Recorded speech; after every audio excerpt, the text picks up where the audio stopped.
Assalamualaikum warahmatullahi wabarakatuh. Perkenalkan, nama saya Dandi Prasetyo dari Fakultas Saintek, Prodi Perpustakaan dan Ilmu Informasi, berasal dari Jakarta. Islam moderat eksklusif, penuh toleransi, dan saling menghargai, serta menghormati perbedaan yang ada di antara masyarakat Indonesia. Toleransi Islam terhadap budaya lokal maupun penganut agama yang berbeda begitu tinggi, sehingga muncul rasa persaudaraan dan persatuan, dan semuanya mengikat tali persaudaraan tanpa memandang perbedaan agama. Alhasil, modernisasi Islam di Indonesia turut mempercepat rasa persatuan dan kebangsaan, sebab Islam, materi keragaman agama dan budaya yang ada di Indonesia, demokrasi dan Islam berjalan beriringan tanpa menutupi berbagai kekurangan yang ada di berbagai intelektual muslim maupun non-muslim. Dirinya berharap Islam Indonesia menjadi role model negara-negara muslim lainnya. Salah satu ciri dari modernisasi Islam itu adalah membangun persaudaraan kebangsaan yang dikenal di NU adalah buku. Alasannya kenapa? Banyak yang mengaku sebagai umat Islam tapi tidak moderat. Yang pertama karena faktor ideologi internasional, transnasional. Kita tahu bahwa ideologi ekstremisme dia adalah ideologi radikal yang punya mimpi ingin mendirikan negara Islam atau negara agama seperti ISIS, atau yang terbaru adalah yang kita lihat adalah Hizbut Tahrir Indonesia.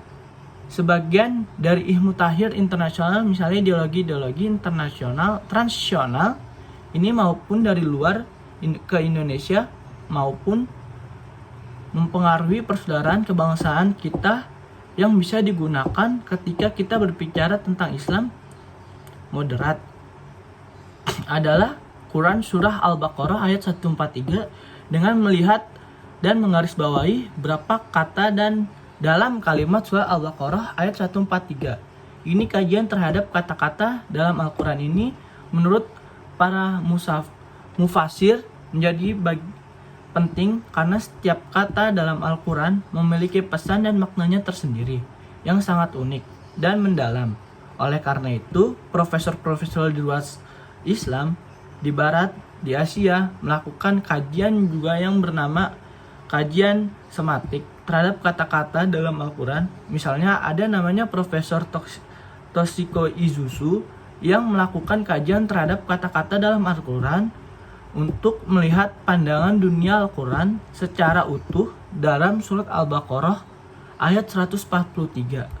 Yang pertama adalah kataku.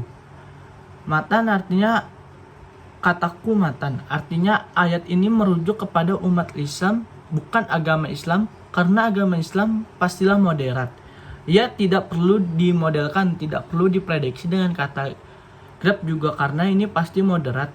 Yang perlu menjadi moderat diupayakan untuk bersikap moderat adalah umat Islam itu sendiri. Karena umat yang berbeda dengan agama bisa menjadi umat tidak menjalankan ajaran agamanya dengan baik sehingga dia tidak mempresentasikan dari agamanya itu sendiri. Dan bisa jadi umat-umat dari agama lain justru secara tidak sadar menjalankan nilai-nilai agama Islam itu tersendiri. Oleh karena itu, kita dapati Muhammad Abdus Salam, salah satu tokoh yang berkunjung di Paris pada abad ke-1 yang bisa melihat suasana Paris, orang-orang yang begitu diselipin, begitu ramah bersikotanya dan lainnya sebagai, sehingga ia dikatakan ia melihat Islam di Paris, tapi dia tidak melihat Muslim di sana. Karena apa? Karena kebersihan kedisiplinan dan sebagainya itu adalah bagian yang diajarkan Islam, yang justru ia lihat di Paris dan mayoritas adalah non-muslim. Sekian dari saya, jika ada salah mohon maaf. Wassalamualaikum warahmatullahi wabarakatuh.